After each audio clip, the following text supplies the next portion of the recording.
Lu tahu nggak, ada seorang lelaki tua di Athena yang nggak punya harta, nggak punya jabatan, bahkan wajahnya pun orang bilang jelek. Tapi ironisnya, justru dia ditakuti sekaligus dikagumi. Dia nggak pernah nulis buku, nggak pernah jadi raja, tapi satu hal yang dia lakukan bikin orang marah sekaligus membuka mata dunia. Dia bertanya, terlalu banyak bertanya. Dan karena itu, dia dihukum mati. Namanya adalah Socrates. Socrates lahir sekitar tahun 470 sebelum Masehi di kota Athena. Waktu itu, Athena lagi jadi pusat dunia. Demokrasi baru lahir, seni berkembang, teater dan patung ada di mana-mana. Orang-orang sibuk ngebangun kejayaan kota. Tapi Socrates nggak ikut arus itu. Dia bukan orang kaya. Ayahnya seorang pemahat, ibunya bidan. Dari kecil, Socrates belajar soal hidup dari dua hal.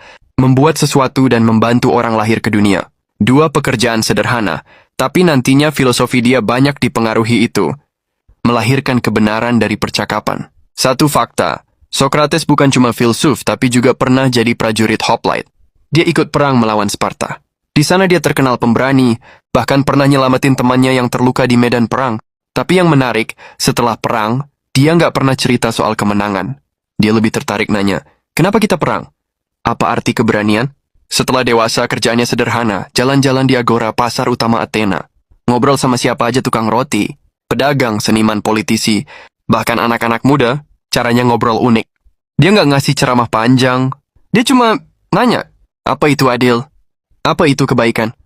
Apa itu keindahan? Awalnya kedengaran gampang, tapi makin ditanya, makin rumit.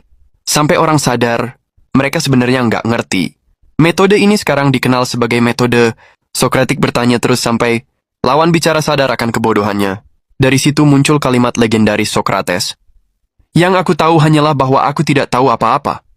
Masalahnya metode itu bikin banyak orang tersinggung. Politisi jadi malu di depan umum. Seniman yang ngerasa jenius ternyata nggak bisa jawab pertanyaan sederhana. Anak-anak muda kayak Plato dan kawan-kawan jadi ngefans berat sama Socrates. Efeknya, orang tua mereka bilang, ini orang tua nyebelin, bikin anak-anak melawan, bikin kacau. Socrates dianggap merusak moral pemuda. Tahun 399 sebelum Masehi, Socrates dipanggil ke pengadilan. Tuduhannya 3. 1. Merusak pikiran anak muda. 2. Tidak menghormati dewa-dewa kota. 3. Membawa dewa-dewa baru. Jumlah juri? 501 orang. Demokrasi Athena memutuskan hidup mati seseorang lewat suara mayoritas. Socrates bisa aja pura-pura nyesel, bisa kabur, atau bisa diem. Tapi dia malah bilang, kalau aku dibebaskan dengan syarat berhenti bertanya, aku lebih pilih mati. Karena hidup tanpa mencari kebenaran, bukan hidup yang layak.